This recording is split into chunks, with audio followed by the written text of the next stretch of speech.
오늘 우리에게 주신 하나님의 말씀은 고린도전서 10장 23절에서 31절 말씀입니다. 하나님의 말씀 한 절씩 교독하겠습니다. 모든 것이 가하나 모든 것이 유익한 것은 아니요 모든 것이 가하나 모든 것이 덕을 세우는 것은 아니니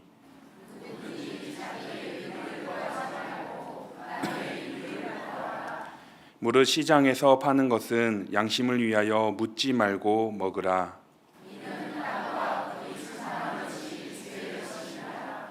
불신자 중 누가 너희를 청할 때에 너희가 가고자 하거든 너희 앞에 차려놓은 것은 무엇이든지 양심을 위하여 묻지 말고 먹으라.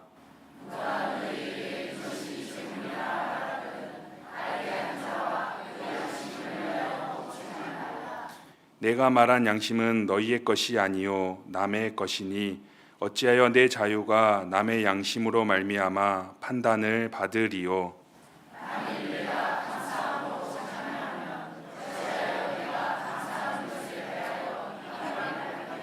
함께 읽겠습니다. 그런즉 너희가 먹든지 마시든지 무엇을 하든지 다 하나님의 영광을 위하여 하라. 아멘. 최근에 저의 가슴에 확 꽂힌 문장이 하나 있습니다. 다정은 체력이고 배려는 지능이다 라는 말입니다. 체력이 있어야 다른 사람을 다정하게 대할 수 있고 지능이 있어야 다른 사람이 원하는 바를 들으며 잘 배려할 수 있다라는 말입니다. 이 말이 참 맞는 것이 제가 이 체력이 있을 때는 아내와 딸에게 아주 다정하게 잘 하는데 그런데 체력이 없고 지쳐 있을 때에는 아내한테 딸아이에게 짜증을 잘 부리고 딸아이가 놀아달라고 해도 모른 척을 잘 합니다. 또 아내를 위해서 어떻게 해야 될지 머리를 좀 굴려보면 아내가 행복해하고 즐거워하지만 제가 가지고 있는 본성대로 아내를 마음껏 대하면 아내를 막대하고 결국 아내와 싸우게 됩니다.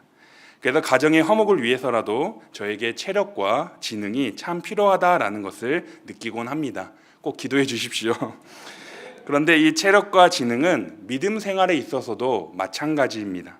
우리가 신앙생활을 하다 보면 때로는 우리가 변하고 싶지 않아도 성령님이 우리를 강하게 강권하시면 우리가 자연스럽게 변화될 때도 있습니다. 그러나 대부분의 경우는 우리가 열정을 가지고 하나님 앞에 나아간 만큼 우리의 삶의 모습이 변화가 되고 우리의 삶이 하나님 보시기에 아름다운 삶으로 변화되어 갑니다. 그래서 내가 시간을 내어 말씀을 읽은 만큼 내가 하나님 앞에 나아가 기도한 만큼 우리의 삶은 변화되어 갑니다. 즉 우리가 의지를 가지고 하나님 안에서 살아가도록 노력해야 합니다. 그리고 이때 필요한 것이 바로 신앙생활을 잘 하려고 하는 그 지능과 깨닫게 된 것을 삶에서 실천하는 체력입니다. 그래서 지능과 체력을 가지고 우리가 실제로 변화되려고 노력할 때에 우리의 삶이 정말로 변화되어 가고 성령님께서 도와주셔서 더욱더 하나님의 뜻에 합당한 삶을 우리는 살아갈 수 있습니다. 그리고 오늘 말씀 안에서도 사도 바울이 그리스도인으로서 우리가 어떻게 살아가야 되는지에 대해서 이야기하고 있습니다. 그런데 이 말씀을 보면서 우리가 지식으로만 머리로만 머물게 된다면 우리의 삶은 변화되지 않고 그 자리에 멈출 수밖에 없습니다. 그러나 우리가 지능을 가지고 체력을 가지고 이 말씀을 통해서 우리의 삶을 돌아보고 변화시켜 나아간다면 우리의 삶은 하나님이 기뻐하시는 삶으로 변화되어 갈 것입니다. 그래서 오늘 말씀의 지식적인 면도 너무나 중요하지만 우리가 지능과 체력으로 우리의 삶을 말씀을 통해 변화시켜 나아가기를 주님의 이름으로 축원합니다. 말씀으로 들어가서 바울은 23절 말씀에서 참 재미있는 말씀을 하고 있습니다. 말씀을 보면 모든 것은 가하나 모든 것이 유익한 것은 아니요 모든 것이 가하나 모든 것이 덕을 세우는 것은 아니다라고 말씀하고 있습니다. 먼저 모든 것이 가하다라는 것은 무엇일까요? 예수님을 믿고 그리스도가 된 자들은 모든 일들을 다 자유롭게 행할 수 있다라는 그러한 말씀입니다. 특히나 바울이 말하는 모든 것이 가하다는 것은 바로 죄에 대해서 자유하다라는 것을 의미합니다. 그래서 그리스도인들은 하나님 안에 거하면서 죄 가운데 살지 않고 마음껏 자유롭게 살아갈 수 있다라는 말씀입니다. 한편으로 모든 것이 가하다라는 것은 그리스도인들이 하나님 안에 거할 때에 모든 생각이 하나님의 뜻에 합당한 생각들만 하며 성령 충만한 존재가 되어 죄를 짓고 싶어도 지을 수 없게 된다라는 그러한 의미도 담겨져 있습니다. 그렇기에 하나님 안에 거할 때에 그리스도인들은 무엇이든지 생각나는 대로 행동하며 살아갈 수 있습니다. 그런데 바울은 하나님 안에서 모든 것이 자유롭다라고 가능하다라고 말하면서 단서를 달고 있습니다. 모든 것이 가하나 모든 것이 유익이 아니고 모든 것이 가하나 모든 것이 덕을 세우는 것은 아니다라고 말씀하고 있습니다. 먼저 우리가 유익에 대해서 생각해 보면 하나님 안에서 자유롭게 된 그리스도인들은 모든 것을 할 수 있지만 그 모든 행동들이 스스로에게 유익이 되지 않을 때가 있다라는 말씀입니다. 즉 하나님 앞에 죄는 아니지만 내 양심을 괴롭게 하거나 나에게 유익도 오지 않고 특별히 하나님과의 관계도 멀어지게 만들 수도 있는 그러한 일들이 있다라는 말씀입니다. 또 덕에 대해서 생각해 보면 그리스도인들 동일하게 하나님 안에서 자유롭게 살아가게 되지만 모든 것을 할 수 있지만 사실은 다른 사람에게 덕을 세우지 못하는 일도 있다라는 말씀입니다. 즉 하나님 앞에 죄는 아니지만 내가 그 어떠한 일을 함으로써 다른 사람에게 아픔으로 다가오거나 다른 사람을 힘들게 할 수 있다라는 말씀입니다. 결국 하나님 앞에 죄는 아니지만 그럼에도 그리스도인으로서 해야 될 일이 있고 하지 말아야 될 일이 있다라는 것을 바울은 우리에게 알려주고 있습니다. 바울이 이렇게 복잡하게 설명하고 있는 것은 당시의 상황 때문이었습니다. 당시의 고린도 교회는 음식의 문제로 아주 심각한 큰 문제를 안고 있었습니다. 바로 우상 숭배한 음식을 먹어도 되느냐, 먹어서는 안 되느냐에 대한 문제입니다. 먼저 25절에 나타난 것처럼 당시의 시장에 파는 음식들, 특별히 고기들은 우상 숭배를 하고 나서 남은 재물을 팔 때가 많이 있었습니다. 그래서 우상 숭배를 한 음식이니까 찜찜하니까 안 먹으면 되지라고 쉽게 생각할지 모르지만 사실은 당시에는 제사가 너무나 많이 있었고 또 그곳에 사용된 고기들이 시장에 아주 싼 값에 팔렸습니다. 그래서 돈이 없고 가난하지만 육체 노동에 시달리는 사람들은 고기를 먹으려면 이 시장에서 유통되는 우상 숭배를 이미 해버린 그 고기를 먹을 수밖에 없는 상황이었습니다. 또 27절에서 나타난 것처럼 당시에는 사람들을 초대하고 잔치를 많이 베풀었습니다.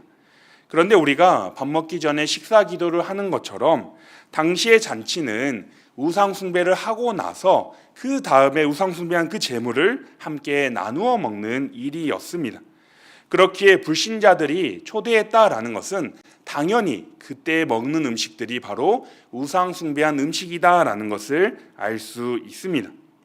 그래서 이 우상 숭배한 음식들을 차려놓은 그 잔치에 가지 않으면 되지 않냐라고 할 수 있지만 당시의 잔치는 단순히 그냥 놀러가고 함께 먹고 마시는 정도가 아니라 바로 인간관계를 맺어가고 중요한 비즈니스의 자리였습니다.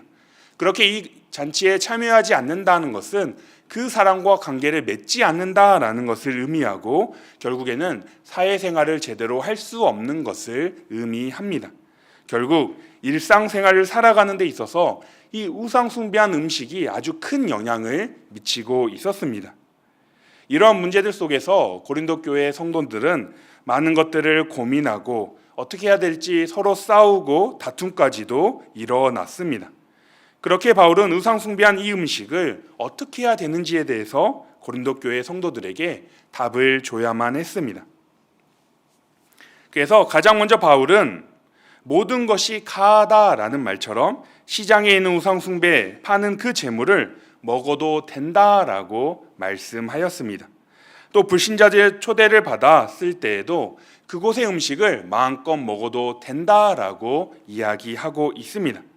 왜냐하면 26절 말씀에서 나타난 것처럼 땅의 모든 것이 다 하나님의 것이기 때문입니다. 그래서 거짓된 우상들에게 제사를 드린다 하더라도 땅의 모든 것이 하나님의 것이기에 아무런 이상이 없다라는 말씀입니다. 또 30절의 말씀처럼 내가 감사함으로 그 음식을 먹는 것에 참여하면 어찌하여 감사하는 것에 대해서 비방을 받을 것이냐라고 바울은 아무런 문제가 없다라고 이야기하고 있습니다. 즉 그리스도인들은 하나님 안에서 자유하기에 죄가 아니면 무엇이든 해도 되기에 우상 숭배한 음식조차도 아무런 영향을 미치지 않기에 마음껏 먹어도 된다라는 말씀입니다. 그런데 여기서 바울은 우상 숭배한 음식이 아무런 문제가 없으니 누구나 다 먹어도 된다라고 이렇게 선포하고 있지 않습니다. 우상 숭배한 음식을 먹어도는 되는데 23절 말씀에서처럼 이에 대하여 단서를 달고 있습니다. 먼저 25절 27절 말씀에 나타난 것처럼 우상 숭배를 한 것인지 아닌지 묻지 말고 그냥 먹으라고 이야기합니다. 사실은 우상 숭배 하든 안 하든 상관이 없지만 묻지 말라라고 이렇게 이야기합니다. 왜냐하면 하나님 안에서 우상 숭배 음식을 먹어도 자유하지만 그것이 우상 숭배했다라는 것을 깨닫게 된 순간 마음속에 찜찜함이 남고 또 그것 오해할 수도 있고 하기 때문에 결국에 이런 착각으로 인해 하나님과 관계가 멀어질 수 있기 때문에 그렇기에 이 묻지 말고 먹으라라고 말씀하고 있습니다. 즉 자신의 유익을 위해서 이렇게 먹지 말라라는 것입니다. 또 28절 말씀을 보면 우상 숭배한 음식을 먹어도 되지만 다른 사람이 이것이 재물이다라고 말하는 순간 그 사람을 위해서 그 우상 숭배한 음식을 먹지 말라라고 말씀하고 있습니다. 이 말씀은 나는 자유해서 우상 숭배한 음식을 먹어도 아무렇지 않지만 내가 우상 숭배한 음식을 먹음으로 인해서 믿음이 약한 자들이 상처받고 저 사람이 죄를 지었다라고 비춰지게 될까봐 내가 아니라 그 상대방을 위해서 우상 숭배한 음식을 먹지 말라라는 말씀입니다. 즉 다른 사람의 양심을 위하여 덕을 세우기 위하여 우상 숭배한 음식을 먹지 말라라는 말씀입니다. 사실 어떻게 보면 우상 숭배한 음식을 먹을 사람은 먹고 먹지 않을 사람은 먹지 마라 라고 단순하게 정리해도 될 것인데 바울은 이렇게 하나하나 복잡하게 설명하고 있습니다. 왜냐하면 바울은 우상 숭배의 음식으로 인하여 상처받을 사람들이 있고 고민할 그 사람들이 있기 때문에 이렇게 복잡하게 설명하는 것입니다. 그래서 작다면 작고 크다면 큰 이 문제 속에서 자신의 생각대로 가치관대로 결정하지 말고 이렇게 하나님 안에서 답을 찾으며 나아가야 된다라고 바울은 선포하는 것입니다. 그래서 이 바울의 권면의 밑바탕에는 바로 하나님 사랑, 이웃 사랑이 담겨져 있습니다. 하나님을 사랑하기에 하나님 뜻 가운데 그것이 올바른지 살펴야 되는 것이고 또 이웃을 사랑하기에 내 마음대로 하지 않고 이웃을 배려하며 결정을 해야 된다라는 말씀입니다. 결국 바울은 31절 말씀에서 그런즉 너희가 먹든지 마시든지 무엇을 하든지 다 하나님의 영광을 위하여 하라라고 선포하고 있습니다. 그래서 우상 숭배한 음식과 같이 먹는 문제에서부터 마시는 것, 또 무엇을 하든지 모든 것을 다 하나님 안에서 사랑을 가지고 결정을 해서 하나님의 영광을 위한 결정을 하며 실천하라라는 말씀입니다. 쉽게 말해서 하나님의 자녀로서 합당한 것들을 고민하며 결정해야 된다라는 말씀입니다. 이렇게 오늘 말씀을 통해서 우리는 더 그리스도인으로서 합당한 삶을 살아가는 그 기준들을 배울 수 있습니다. 이것을 정리해 보면 내 생각대로 가치관대로 살아가지 말고 하나님 안에서 답을 정해가는 그 과정이 필요하다라는 말씀입니다. 그래서 첫째로 이를 위해서 가장 기준이 되는 것은 우리가 그리스도인으로서 하나님 안에서 무엇이든 해야 된다라는 말씀입니다. 사람이 하고 싶은 것 마음껏 하면서 살아가면 결국에 우리의 마음 가운데 있는 그 죄악된 본성이 우리를 악한 길로 인도하게 됩니다. 그래서 자신의 욕심을 따라 자신의 욕망을 따라 사람이 살고 싶어 합니다.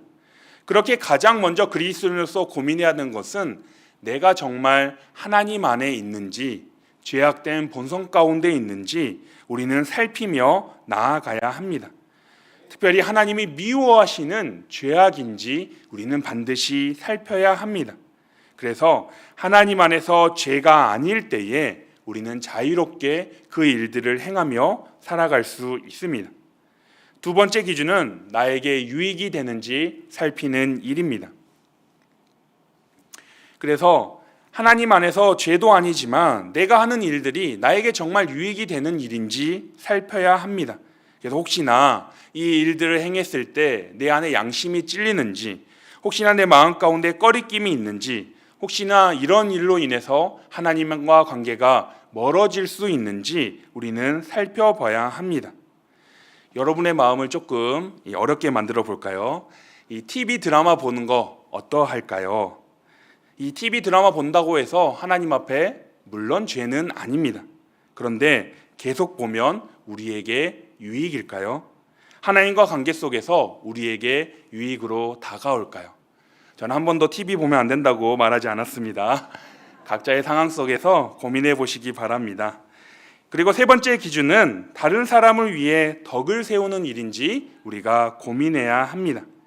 하나님 안에서 죄도 아니고 나에게 유익인데 그것으로 인해서 다른 사람을 피해를 준다거나 다른 사람의 마음을 아프게 하는 일들을 우리는 행해서는 안 됩니다. 그런데 이 점이 사실은 우리를 가장 피곤하고 힘들게 만듭니다. 하나님을 믿기에 하나님 앞에 죄를 짓지 말라는 거 우리가 당연히 해야 되는 일로 받아들일 수 있습니다. 또 나에게 유익이 되는 일을 결정해라는 것도 어렵지 않게 받아들일 수 있습니다. 그런데 다른 사람을 위해서 덕을 세우기 위해서 우리의 생각과 행동을 절제해야 된다라는 것은 참으로 어렵고 고달픈 일입니다. 다른 사람이 어떤 생각을 하는지 세밀하게 살펴야 되고 고민해야 되고 혹시 내 행동이 다른 사람의 상처가 되는 것은 아닌지 계속해서 고려해야만 합니다. 그래서 우리를 너무나 지치고 힘들게 만듭니다. 그럼에도 하나님은 이웃을 내 몸과 같이 사랑하라라고 말씀하셨습니다. 그래서 내 이웃을 내 몸과 같이 정말로 사랑한다면 내 유익을 생각하는 것만큼 사실은 덕을 세우는 일이 결국은 나의 유익이 됨을 우리는 기억해야 합니다. 그렇게 다른 사람을 위해서 희생하고 고달프고 어려워도 덕을 세우는 일이 그리스도인이 마땅히 해야 되는 일임을 기억하며 우리는 살아가야 합니다. 마지막으로 결국 우리는 하나님의 영광을 위하여 살아가야 합니다. 내가 생각하는 것들, 내가 결정하고 행동하는 그 모든 것이 정말 그리스도인으로서 합당한 일인지 우리는 세밀하게 살피며 고민하며 결정해야만 합니다.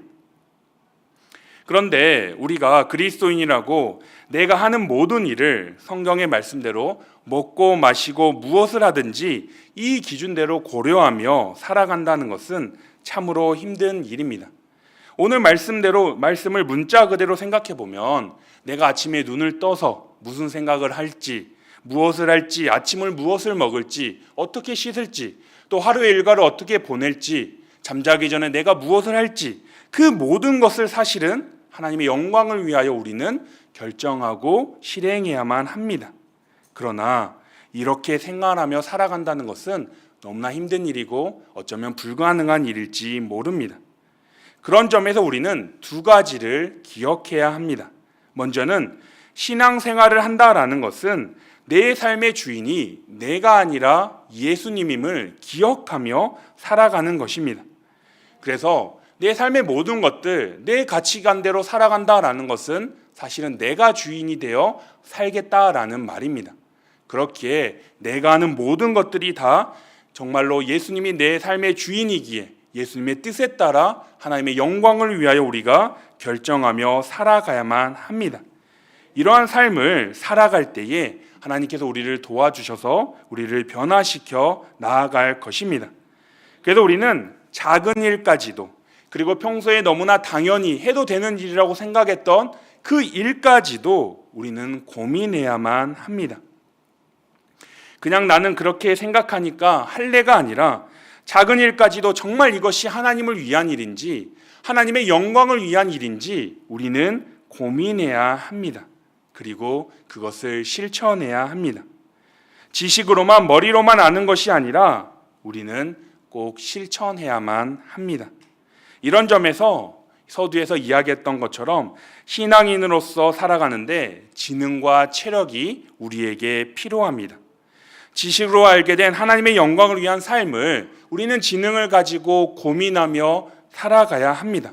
또 체력을 가지고 반드시 실천해야 합니다. 이렇게 지능과 체력으로 말씀대로 살아갈 때 우리의 삶은 하나님의 영광을 위한 삶으로 점차 변화되어 갈 것입니다. 그리고 또 한 가지 고려할 점은 하나님은 우리에게 만점을 요구하시는 분이 아니다라는 점입니다. 하나님은 무조건 순종하라, 무조건 하나님의 영광을 위해서 모든 일을 행하라 라고 강력하게 요구하시는 분이 아니십니다. 제가 아는 하나님은 모두가 100점을 맞는 것이 아니라 30점 맞는 사람에게는 40점을 맞기를, 90점 맞는 사람에게는 100점을 맞기를 바라시는 분이십니다. 즉 우리가 삶 속에서 하나님의 영광을 위하여 여러 가지도 시도해보고 노력해보고 하나님의 뜻도 구하며 나아갈 때 그것이 완전하지는 않더라도 너무나 부족해 보인다 할지라도 그 노력, 그 시도, 그 도전을 하나님은 기뻐하실 것입니다. 그리고 부족한 우리를 성령님께서 도와주셔서 더 하나님의 뜻 가운데로 우리를 인도해 나아가실 것입니다. 그렇게 우리는 완벽한 모습이 아니라 각자의 자리에서 지능과 체력을 가지고 각자가 할 수 있는 범위 안에서 힘써 하나님의 영광을 위하는 삶을 살아가야 합니다. 결국 우리의 모든 삶은, 우리의 모든 것은 하나님의 것이고 우리는 하나님의 자녀이며 백성입니다. 우리는 하나님의 자녀에 합당한 삶을 살아가야만 합니다. 이를 위해서 먹든지 마시든지 무엇을 하든지 하나님 안에서 나의 유익과 이웃의 덕을 구하며 하나님의 영광을 위한 삶을 살아가야 합니다. 이렇게 매일매일 지능과 체력을 가지고 힘써 그리스도인으로서 한 발 더 나아가는 저와 여러분 되기를 주님의 이름으로 축원합니다.